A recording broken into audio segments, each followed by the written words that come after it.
These are the faces of India's national shame. Tens of thousands of them hounded out of their homes, and all because of this, their faith. They're Christians, and in India that's rare. Soldiers now stand guard outside the makeshift camps they've been forced to flee to. Hindu hardliners want these people dead, for no other reason than their religion. They don't want us filming here. Producer Neville Lazarus is manhandled. Extra paramilitaries are called for backup.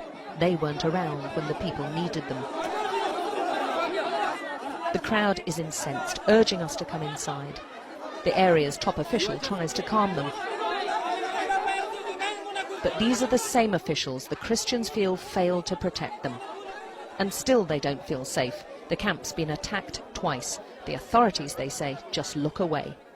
They are stuck in no man's land. They don't feel safe outside of the camp, and yet although they're living under armed guard, so many of them in one place makes them an obvious target. And all the while they believe no one cares and no one is listening.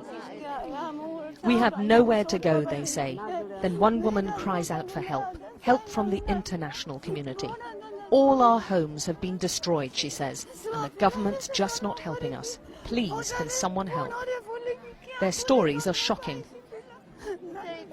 This woman watched as the Hindu gangs burned her brother alive. Even a nun was gang raped and paraded naked in public.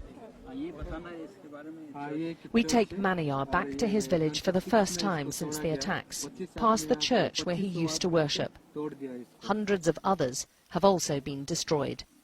The killing of a Hindu leader sparked this orgy of violence. Christians were blamed, and Hindu gangs went on the rampage, destroying village after village, house after house. 50,000 Christians have been left homeless.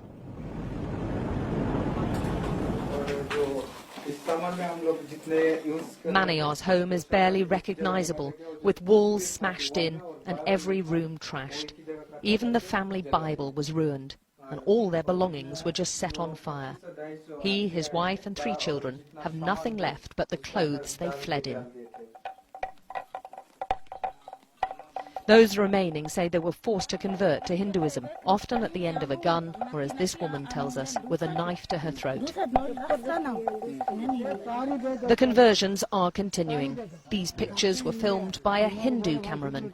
The Christians renouncing their religion each have a tikka mark placed on their forehead to signify the change in their status. There's also ceremonial burning of Bibles, hymn sheets and Christian booklets.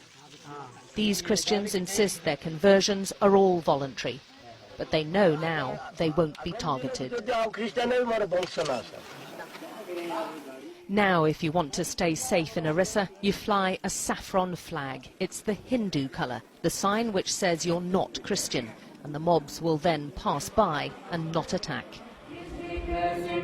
Displays of Christian faith are simply not tolerated anymore. It's mostly done in secret. Orissa's slowly being ethnically cleansed of its Christian minority. They were looking for me to beat or probably to kill me. That's why I was afraid. I could not live there. In the refuge camps, the tales of cruelty wrought on them is staggering. This woman saw one of her grandchildren, who was paralysed, doused with petrol and set alight. The country's Prime Minister's called this Christian persecution, the worst since independence, a national disgrace. But so far he's been powerless to stop it. Alex Crawford, Sky News, Orissa.